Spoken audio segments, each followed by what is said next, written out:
Welcome to another Life in Bali podcast. I'm DC Puba of Cuke Audio and Cuke Archives. Life in Bali is a production of Cuke Audio, and it's our one day a week to get away from all that Zen stuff. I pray that you and yours are safe and comfortable and free from economic hardship and able to get out and do whatever you want within the limitations of the universal precept of do as little harm as possible. After I blab for half an hour, I'm going to put on, 15, 20 minutes of Erik Storlie and me talking, and I talk about it later. I explain why it's appropriate for the Life in Bali podcast. I just wanted you to know. Now, he comes in at, a little after 30 minutes. I'm going to post this on Thursday, and even though people can come back to it later, and so the date doesn't really matter that much, we're still waiting for election results, those of us who care about what happens in America and also the fate of the earth. And it is really not 100% sure what is going to happen at this point. I'm at about, let's see, what time is it in America right now? So I'd say it's about 2 in the morning in New York.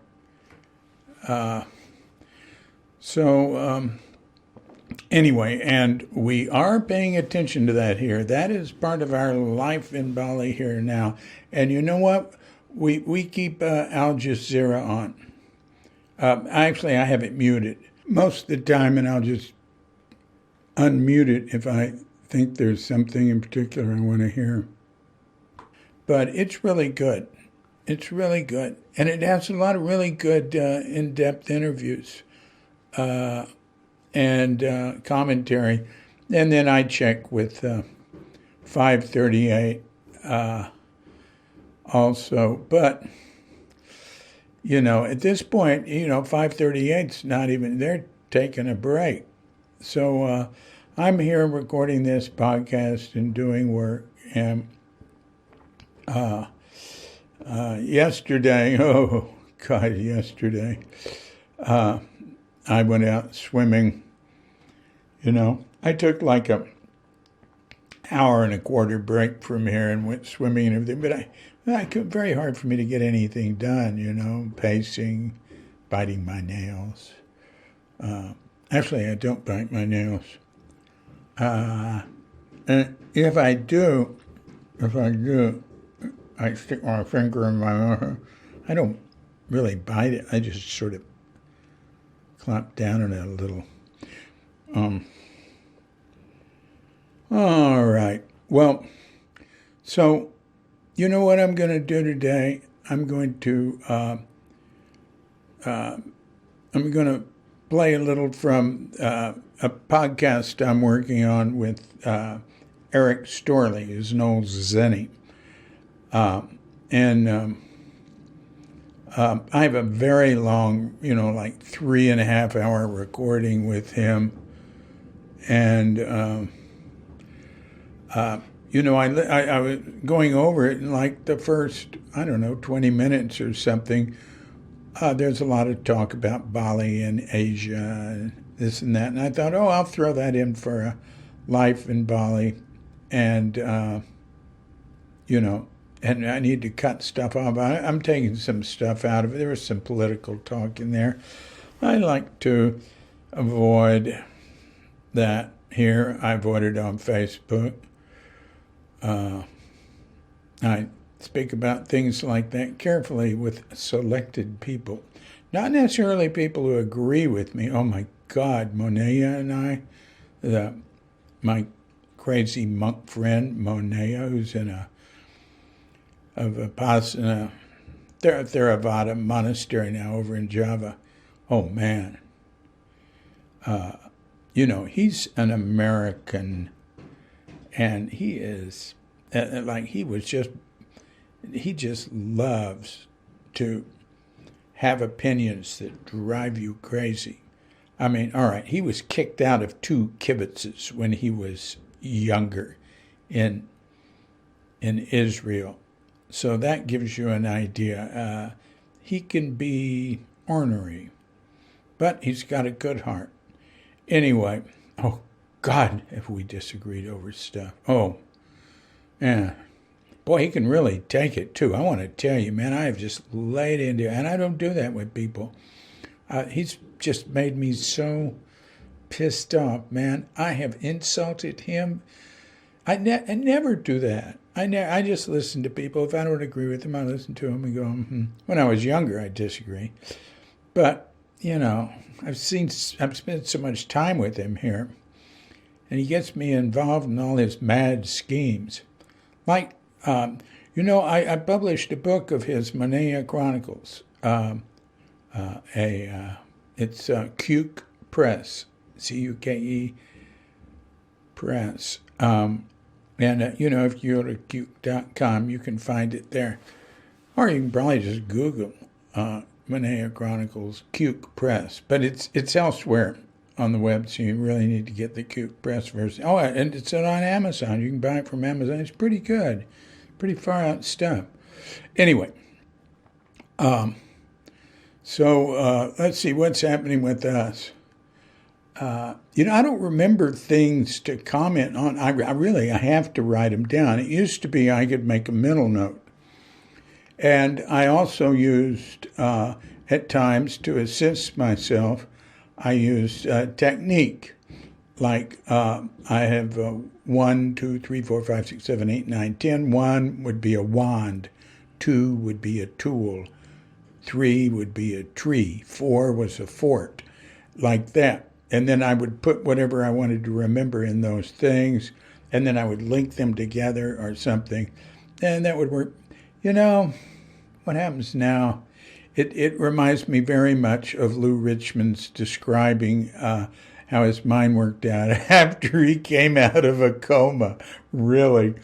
He said, those streets I used to drive down, and I'd stop in front of the house that had, concepts of a so-and-so nature, and I'd go inside and go into the room for the subcategory or so-and-so, and they'd be full of filing cabinets, and I'd go up to one of the filing cabinets and open up the appropriate drawer, and then I'd flick my fingers through the file folders, and open it up, and it's empty. And that's true. I'll have the thought. I tell you, the thought I cannot trust, and I have to remember not to trust it, though, is, I got to remember so-and-so. What I will remember is that I had to remember something. And I will look, man, and there is nothing. There is nothing to hold on to. I go, well, come on, let's give it some context. And every once in a while I can come up to, I thought of it while I was standing by the water filter, and I might catch it. But usually, no. Usually there's nothing. And I go, hey, you got to write it down. And I do write things down. Now, for my... and this is, I'm just like somebody with classic memory loss. For older stuff, it's good. It's really good. And people are always telling me that. I mean, you can hear it if you hear the interviews I did. I'm always telling people stuff about their lives and go, I forget that. How'd you remember that? And I loved it. My ex, my first past wife experience, Daya, yeah, definitely with her. I mean, that's always been the case with her.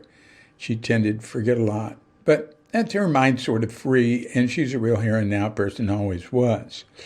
And I was always more of a there and then person. Incidentally, that's a phrase I got from Marty Ballin. He said, people say they're into everybody says they're into the here and now. I'm into the there and then. And I said, Marty, I'm going to steal that from you. All right. So Dia said her husband, Ted, says that when she dies, her life will flash before his eyes. I have a very long podcast with her, like 4 hours, a few phone conversations.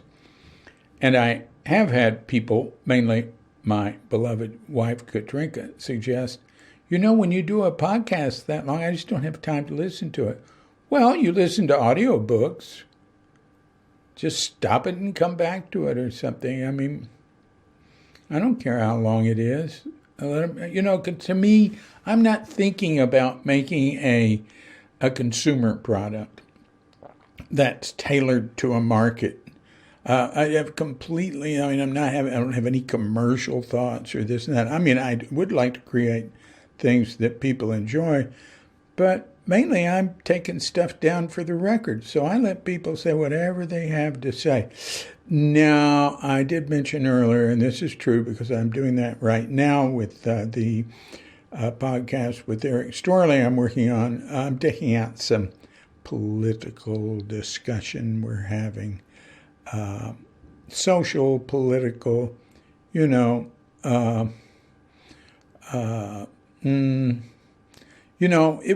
but hey, in my deep archive, that will still be there. It's just not going to be on what I put up now. Because there's plenty of talk about all that stuff everywhere, But, the things I'm doing are they're a little more, they have less of a mass appeal. My Zen stuff, a lot of it has to do with practice, and anybody who's interested in waking up will find little tidbits in there and stuff, and inspiring stories of people's lives. But a lot of it's just, the background, the scenery, the nuts and bolts, the incidentals, all the stuff that sort of makes it interesting to me. Filling it in. Of course, then you'd have to go back and cut away stuff to really make it interesting. So it's more like raw material for a story, or raw material for a book or something like that, or for a good podcast. And my life in Bali's, same thing. Definitely not going for the travel crowd. It's, what are people doing here? Who are you? What do you do? Where'd you come from? What's your life like? I have locals. I have expats. I like people who are working with environmental things or social things here in Bali. I don't mind talking about politics here. It's different. And it's not like we're talking about politics in America. It's more a broad sweep usually. Anyway, and there's less freedom of speech here than there is in America or Western Europe or something, but nobody's going to care what we say. They only care if, something that, I don't know, it's hard to say. I go into that with some people. If I can get Ruben on, I've been trying to get Ruben. Now, Ruben can be very outspoken. Now, he has an organic farm and collects from other organic farms and distributes organic food, and we have him deliver food here. He's a really interesting dude. And I've talked about him on some podcasts, but he's young, so I make a date with him, he's not there, and then he doesn't answer. And Katrinka ran into him.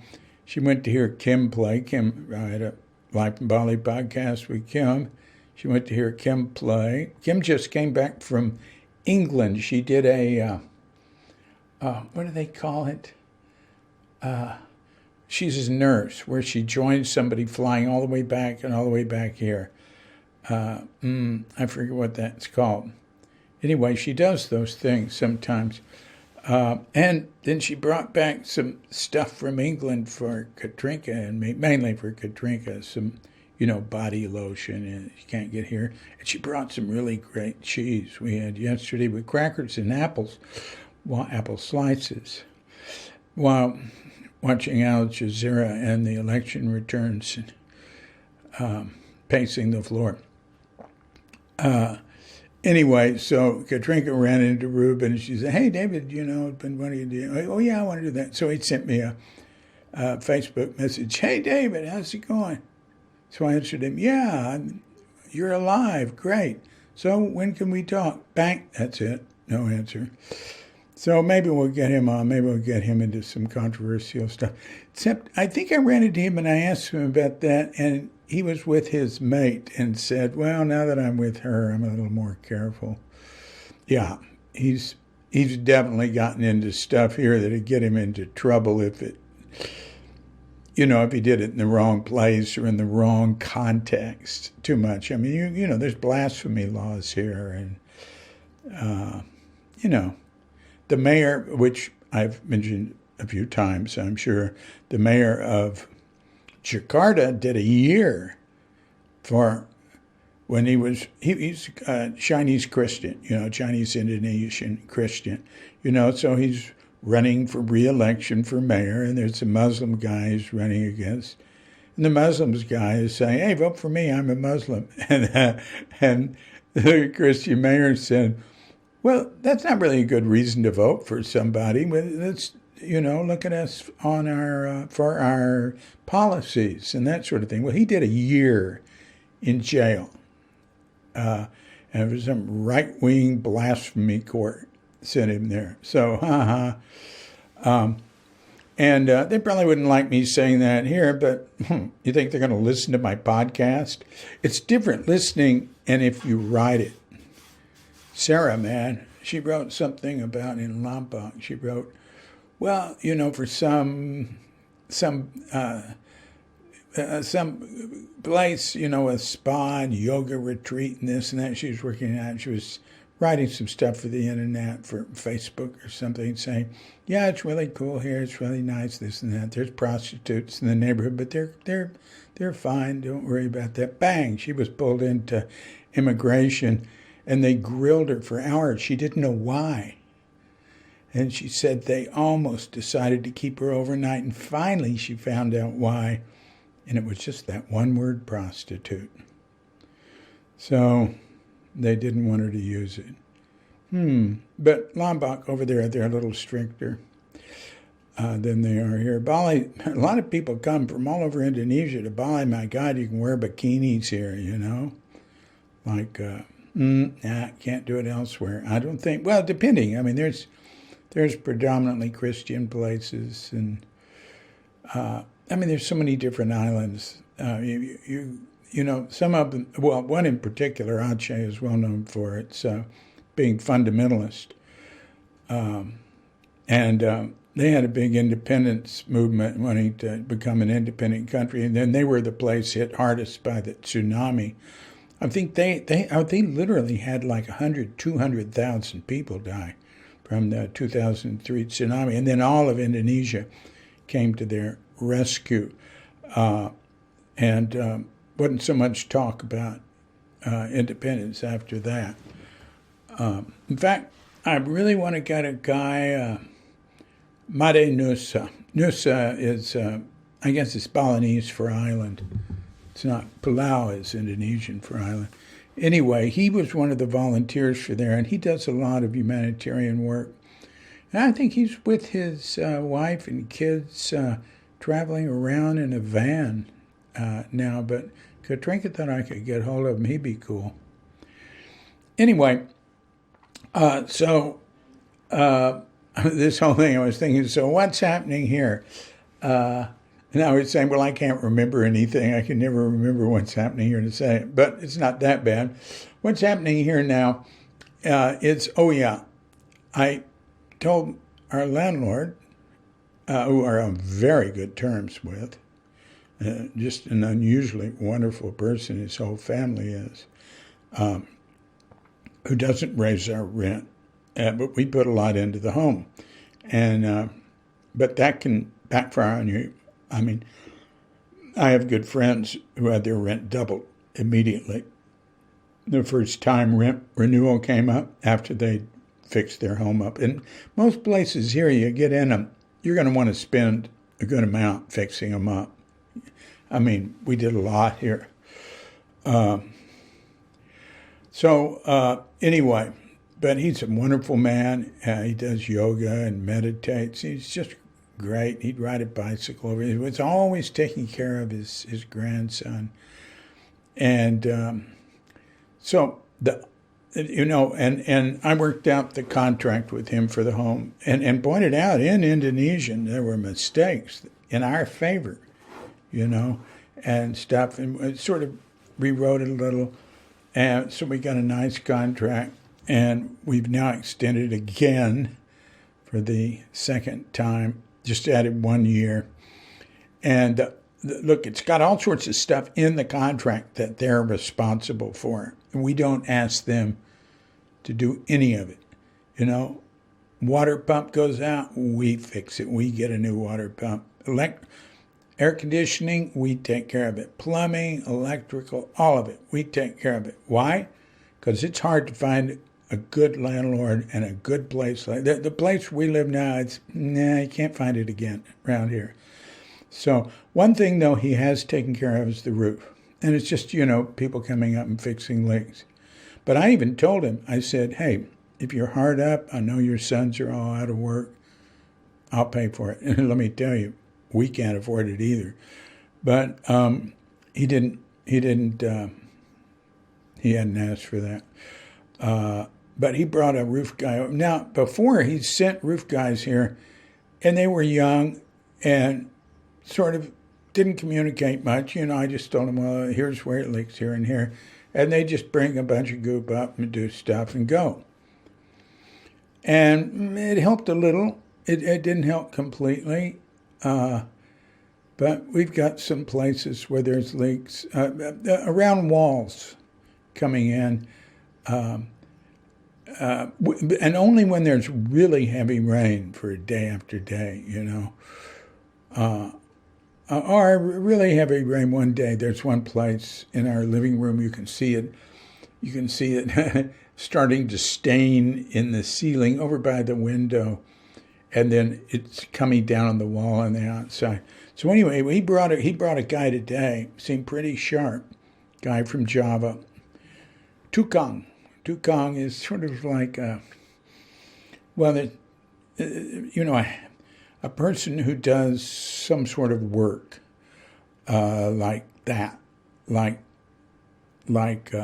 with tools and things. So Tukang Kabun is garden, is a gardener. Tukang atop is roof.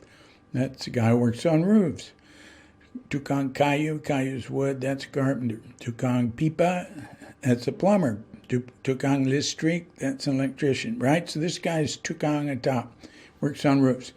And he's from Java. All the Tukang I use are from Java, almost always.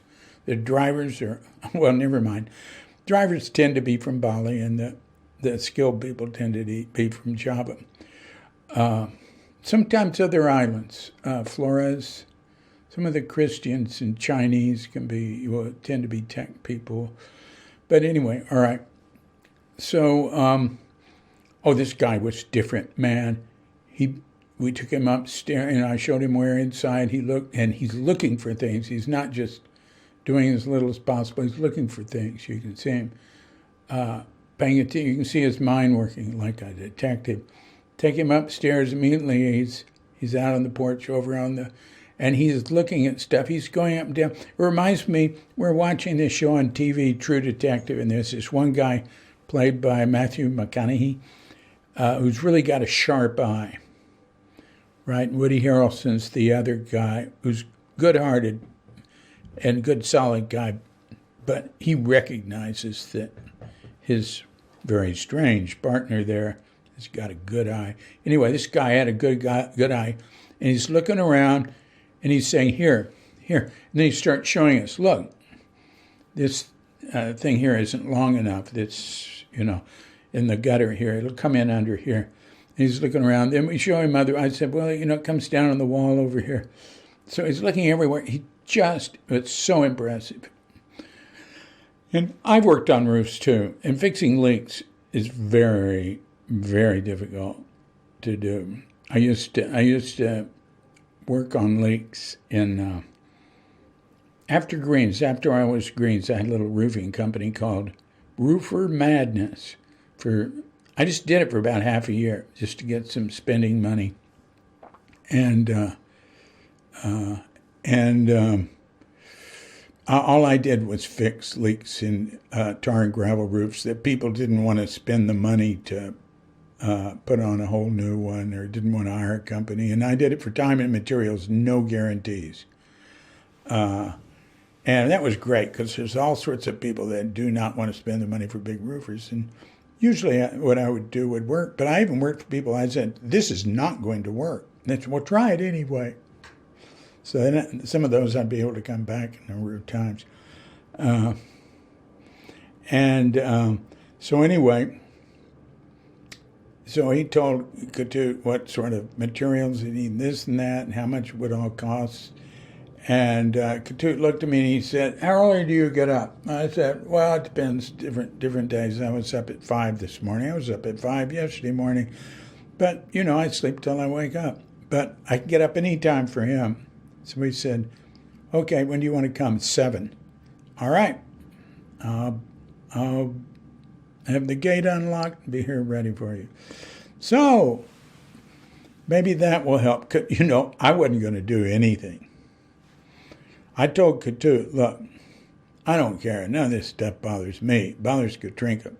And the leaks upstairs against the wall where it'll come streaming down the wall, I just pull stuff away from the wall. And that's only in a really heavy rain. It's really not much of a problem. I said, but for you, as the owner of the building, that's not good for your wall over years. And the roof guy said, that's right.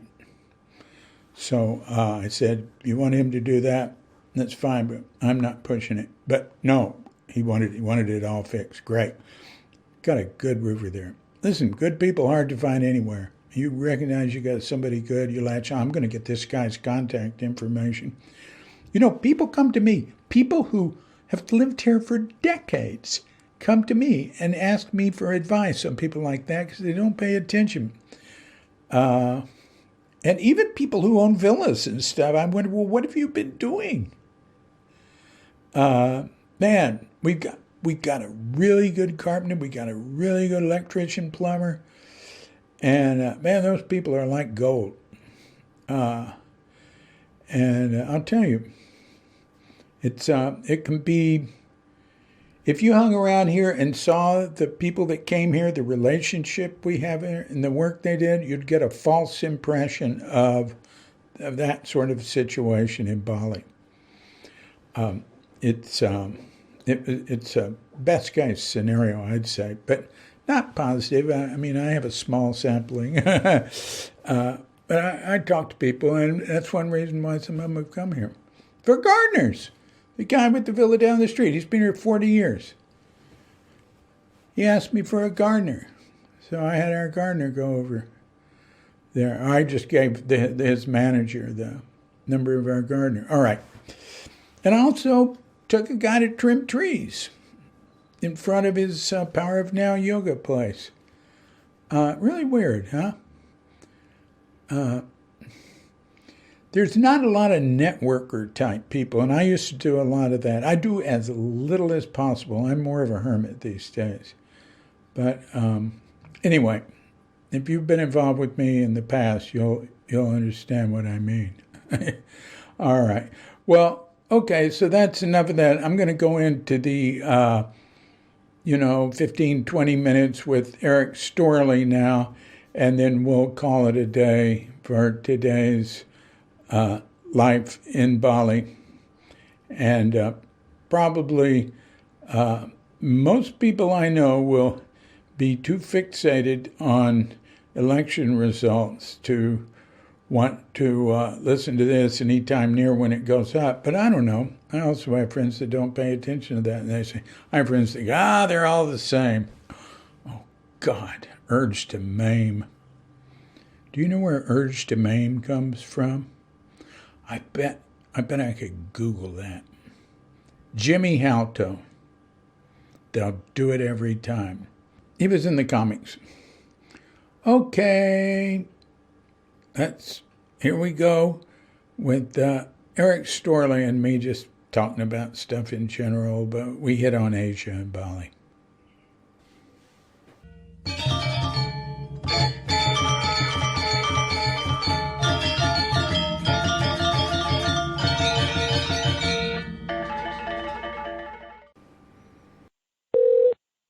Hello. Hello, Erik. How you doing? Hey, David. Good. How are you? Okay. Are you in Minneapolis? I'm in Minneapolis, in the snow. There's snow there? There is. It just fell yesterday, and it's early for us. It usually waits several more weeks. Wow. Why do you think that is? Well, global warming has created all sorts of erratic weather patterns, especially in Minnesota. We, the climatologists say we're having some of the greatest impacts, as some of the northern areas are. So, here we've gotten snow, but then last January we had rain, which never happened before. Oh, wow. So I think of the results of global warming as kind of like chills and fever in the old body. We shouldn't have snow now. We shouldn't have rain in January with what we've had historically. Yeah. How about in Bali? What's happening to Bali? Well, as you pointed out, there's a lot more impact where you are. My understanding is that climate change, that right now it's hitting the poles the heaviest and the center the least.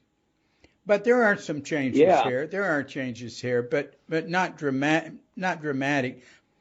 Uh-huh. I tracked this from about 30 years ago. Up until that time, Minnesota weather seemed to be fairly stable. And then 30 years ago, my kids were in high school or earlier, maybe middle school, and cross-country skiing, and suddenly we couldn't reliably find snow anymore. Is that right? So what never happened before, suddenly, you want to bring the kids out to ski? Well, where can we do that? And now they're actually, in some areas, making snow where they never made snow before, just so they can continue the sport. Didn't Minneapolis have crosswalks from one building to another up high, stuff like that? Yeah, downtown. Yeah. There's a lot of that. Yeah. Yeah. Yeah. Well, good luck to all of us there. Other than the weather, what are you up to these days? Well, I just retired. I retired from my regular teaching at our inner city community college in 2000 when I was 60. And then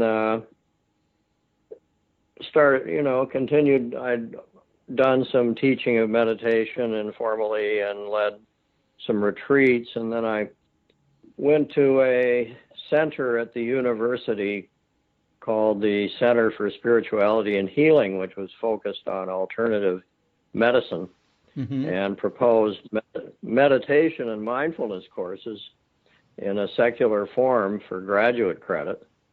And so since then, created a program and and taught in it, and now I'm just retired. So I'm after with COVID and the Minneapolis looting and riots and George Floyd, I'm kind of getting my bearings again as I approach 80. No further employment. So were it not for COVID, I'd still be doing some little retreats and things like that. But at this point, just hanging out, going up. My wife and I have a tiny cabin up on the edge of the Boundary Waters, no bigger than 10 by 14 feet, but good to keep warm in. So we'll go up there occasionally, and out west to Idaho, where we have a bigger cabin in remote country. So we can go there and be safe from COVID, but in the meantime, it's the big difficulty. The hardest thing for us is not having intimate connection with our kids and grandkids at this point. How about you? What has COVID done to Bali? Well, Bali has a very high percentage of the economy here, like up to 85% is tourism, and that's been shut down for, I don't know, since when? Since March, April? I think since April. Yeah. And it's responded awfully well to it. I mean, it's very different from America. Where the picture I get in Americans, it's like a zoo. There's all sorts of different types of people, and there's people opposing this and that. And it's more harmonious here. And you have to wear a mask here when you go out. It's 100,000 rupee fine if you don't, which is $7, which is a lot of money to the average person here. Everybody wears a mask. There's no people protesting it. And I figure now Southeast Asia is the part of the world that has responded the best and dealt the best with the virus, according to Farid Zakaria. And as far as I can see also, with maybe the best response being Taiwan and the worst being in Indonesia. But the best response in Indonesia are one of the best ones anyway. Indonesia's, got so many thousands of islands. Is Bali. And so Bali has, I don't know, I figured out it's got 4,200,000 people. It's got about 1/8 of the cases and deaths and everything that America does. Per capita. Yeah. Per capita. America's 80 times bigger, roughly. Well, we're among the worst now, ironically. Yeah. Well, you know why? We've got a management problem. Worse than a management problem, you've got a bull in a china shop. You've got a wrecking ball problem. Bali isn't shut down. Last night we went to a restaurant and listened to jazz, really good jazz, live, And I don't want to do too much of that. It's open to the outside, but it was only open on one wall to the outside. I prefer going to places on the beach that are really open. And today I did some serious shopping, So, but everybody's wearing a mask. You've got hand sanitizer and washing your hands before you go in. You've got people testing your temperature. You got nobody resisting. Well, and ironically, here's Bali with this huge mix of ethnic groups and languages. Yeah, well, Indonesia has a huge mix of languages, but Indonesian is everybody who gets out from the sticks speaks Indonesian.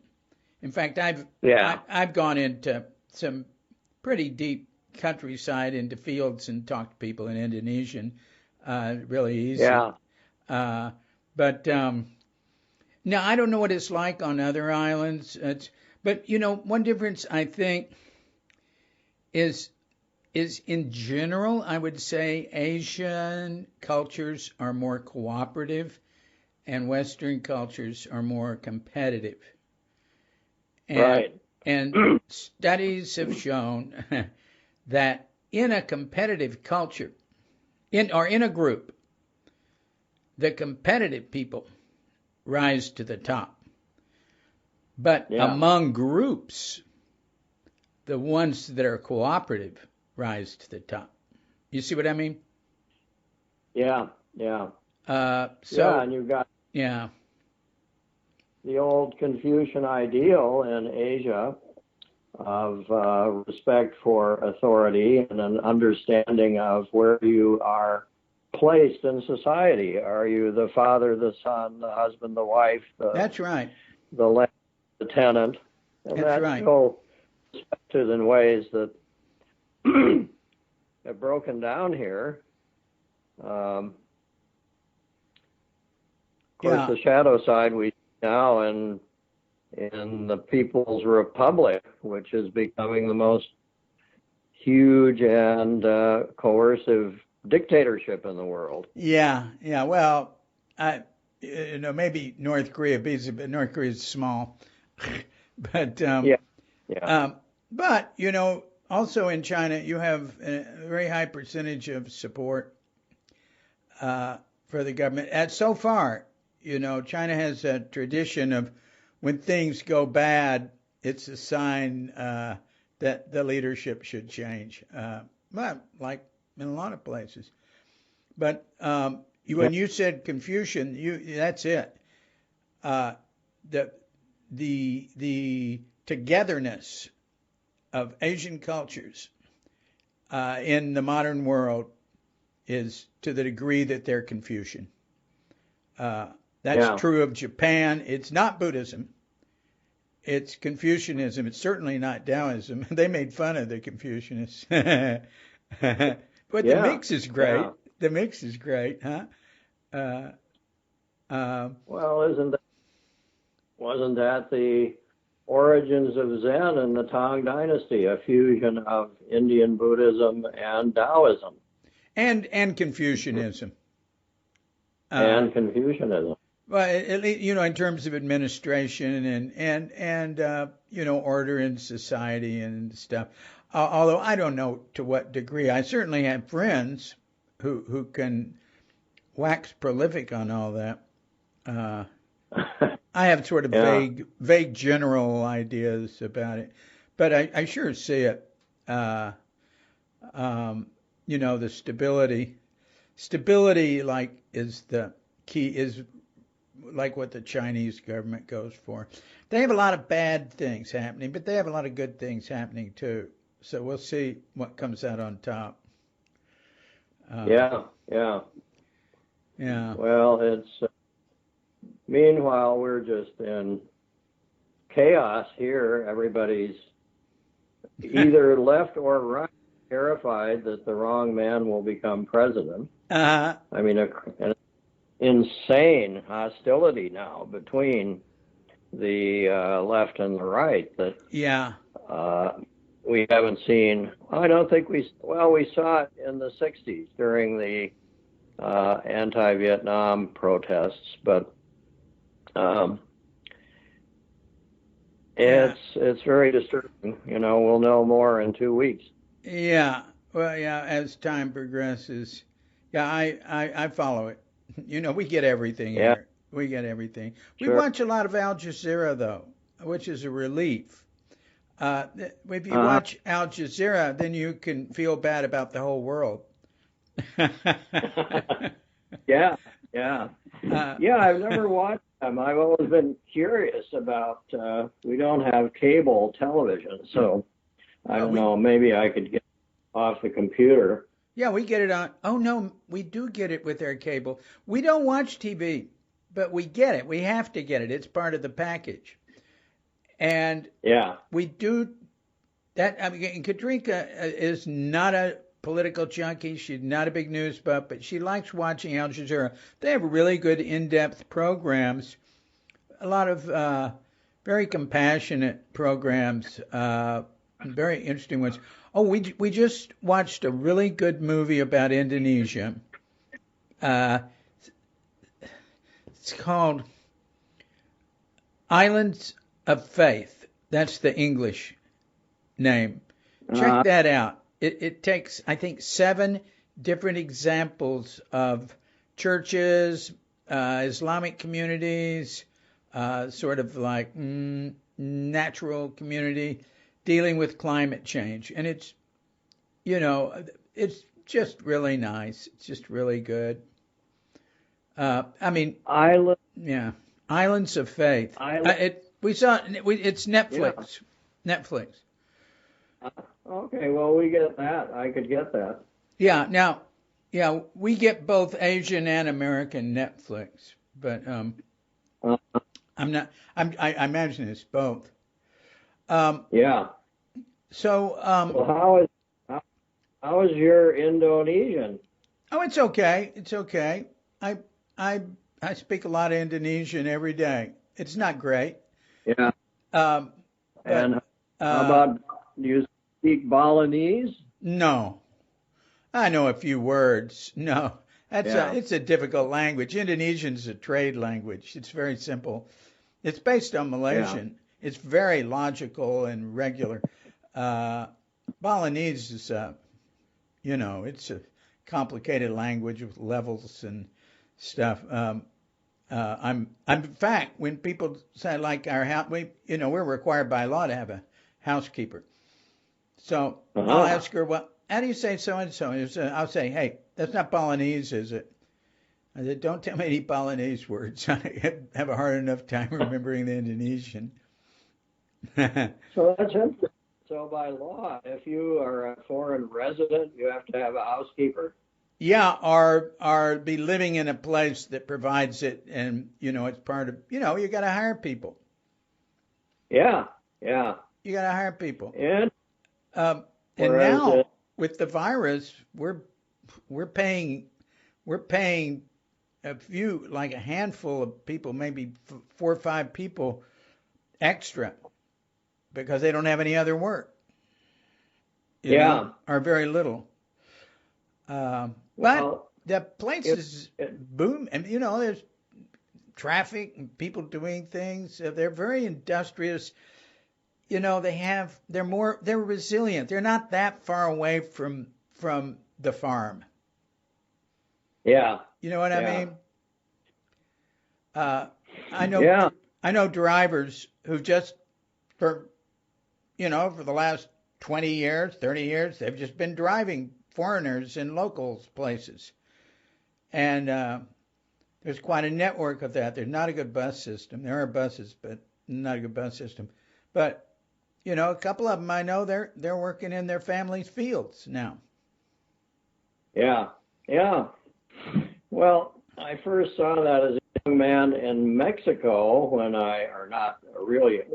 fairly young, when I realized you'd go to a restaurant and the waiter might be a late middle-aged man who this had been his life, and he was not, as an American would be, dissatisfied with being a waiter.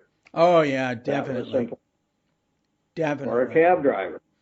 Definitely. Or whatever. Definitely. That's true. That's true in Japan. Which, here they have a caste system. It's sort of caste light. But even in Japan, whatever job you have, people respect it. They respect you. You respect your job. You do your best.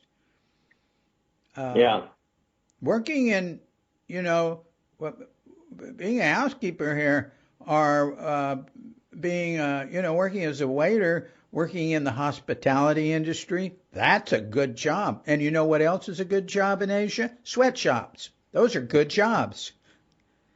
Yeah. Working in the fields, that's the hard one. Well, exactly. We did the same thing. And again, I'm typically American. I never dreamed that my wife would want some help house cleaning. And I thought, this is totally against my Zen rules. I do my own cleaning. Mm-hmm. And finally thought, well, we had an allergic granddaughter and we had a golden retriever, and we just, it was very hard for her. So we got someone to help cleaning. So now, since March, we've just been paying her not to come. Yeah. Because she needs money. Yeah. Well, we're doing some of that, but people are coming. Yeah. Our house cleaner, she always is wearing a mask. And if somebody comes, she'll go out and make sure they put on some hand sanitizer. She's sharp. But it's it's a little more dangerous that way. But God, man, we can't live without her. Good Lord. Of course, there are people that are paying them to stay away. Yeah. Well, just calculated risks. I mean, my wife has been in Boulder. She drove there so she wouldn't have to fly and then quarantined, and then she could enter the pod of her daughter and those grandkids. And so in her absence, I thought, well, I'll just leave the house for a day and get the house cleaner in. So when she gets back, it'll be nice. So I did that, but made me a little nervous to re-enter the house, and I opened windows and all that, but it's just calculated risk. Well, they're not, the recent guidelines and things, they're mainly worried about being near somebody and getting it from their breath, not hanging out in the air, hours and hours later, or being on surfaces. They're really not so worried about that anymore. And also air travel, the latest information on air travel is it's quite safe. Well, good. Yeah. It's I mean, it's confined spaces now that are the biggest concern. Yeah. I don't want to fly. I don't want to go anywhere. But yeah.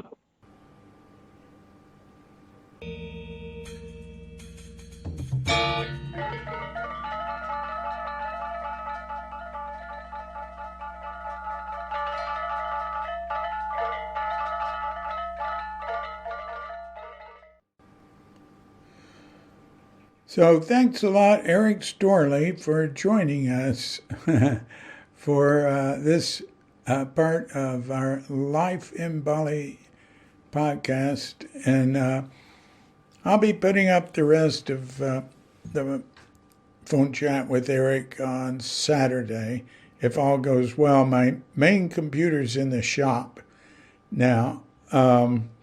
Because the touchpad wasn't working. It hadn't been working for over a year. And I put it in the shop a year ago to fix that, and the speaker wasn't working. And they held the thing for 2 weeks, the ASUS service center here. And I finally told Intune, a tech guy, I said, hey, I got to have it back. They can't do this. What's this? Well, let me hold it while they're waiting for the part to come from China. And, well, because of the virus, it's held. Yeah, I know, but it doesn't need to be sitting on a shelf there. So finally they agreed against their policy to let it go. But they said, but when it comes in, you have to get it in within 24 hours. Well, no problem. So Untun got hold of me. As soon as it was in, bang, he had a guy over here and picked it up and took it over there. I didn't have to do anything. And the whole time, though, I'm going, did you fix the touchpad? Yes, fix the touchpad. But, it's intermediate. It's an intermittent problem. Yeah, I know. And I even saw what he'd written to them. Intermittent, or something of that kind. I don't know if he wrote in Indonesian or English. I just remember he gave me a note. But anyway, it came back and it wasn't fixed, because they did what he'd done. Just ran it for a while, said, oh, it works. I said, no, it's an intermittent problem. So he finally believed me and sent it to them to get the speaker fixed too, and they're under warranty. So, I took it back to someone else here who I paid to work on it, and he fixed it. Great, that was fixed. Coco down at Remo, like there are 4 stories of tech stuff there, and the tech fix-it guys are on the 3rd floor, and there a lot of those stalls are open. It's just full of stalls. A lot of them are open. There's a bunch of Aces places, and they're selling Sonys, and there's all sorts of stuff. And pretty much all computer, and iPhones, and touch, and iPads, and, but other, not like Samsung and a million different types. I don't see TVs there or any other, it's just computer stuff. So Coco's really good, he gets in there and he fixes it, but then it went bad again, so he worked on it some more, and I said, well, what do I owe you? He said, whatever you want, I don't care. So I gave him a little something, and so I was back again. I came back the 4th time, and he said, yeah, you're going to need a new touchpad. It was a difficult problem. And, his assistant could get it working for a few minutes, right? And then we'd go out again, I'd show him. So he was on the phone, and he was talking to people. He went over to some other, tech shops working on hardware. Untung, my tech guy, he doesn't work on hardware, or very, very little. He sends stuff out he's a software guy. And a really good one. And but he's on the phone and this and that, and he gets back. He said, I can't get it in Indonesia. I said, oh, it's going to be like the other place where they have to get it from China. He said, yeah. He said, well, you get it, you bring it here, I'll put it in. But then we started, I said, oh God, their service center is it's like an hour from home. You got to wait forever. They're like impersonal, and And he said, well, why go there? Why don't you go to the one that's near here? Well, there isn't one. Yes, there is. I don't know why it isn't listed. Doesn't use it. And we finally found it. And they were easy to deal with. It was small. And I told them, hey, you fix this. You got to order a part. I keep it while you do it. He said, okay. But they wanted to take it back to 0. They said I had to save all the data. Because they said, we're not going to do that. Save all your data. We're going to, I don't know what you call it. They're going to put it down like a brand new computer, right? Or something. I think I don't lose my programs. I hope I don't, because I have to get them all back from Untung. And although, let me tell you, it wouldn't cost much. It'd just be a hassle. There's a few programs here that don't come with the Windows. She said, well, we're going to need it a couple of days for that. So it took me time to get it all ready, to get everything off it, back up everything. But I'd gotten a 4 terabyte hard drive from Untung recently and decided to start using it. And, I hadn't started, man. I got every bit of data I could think of and find off there. It's not that hard. And Yeoman took it to him, bang. So I'm waiting, and I think tomorrow he should be able to pick it up and bring... No. Tomorrow they'll tell me what the situation is, because they wanted to do that because they thought it might be a software problem that they could fix. So did Coco at that other place, but he finally gave up. Or just a chip, and he did replace one chip. But and I asked him, I said, hey, are they going to notice there's been somebody else in here and say, oh, your warranty isn't good anymore? Because I got another 3 weeks left on the warranty. 2-year warranty. And he said, nah, they won't notice. They probably won't care either. And if they do, I'll pay for it. I mean, I have to. It's my bread and butter. So anyway, that's happening there. But, okay. Now it's time to say goodbye. I'm sorry for going on so long about all this. But this is life in Bali. This is what's happening, huh? And so thanks, Erik, for joining us. Thanks to you for joining us, keeping me company in my isolation here.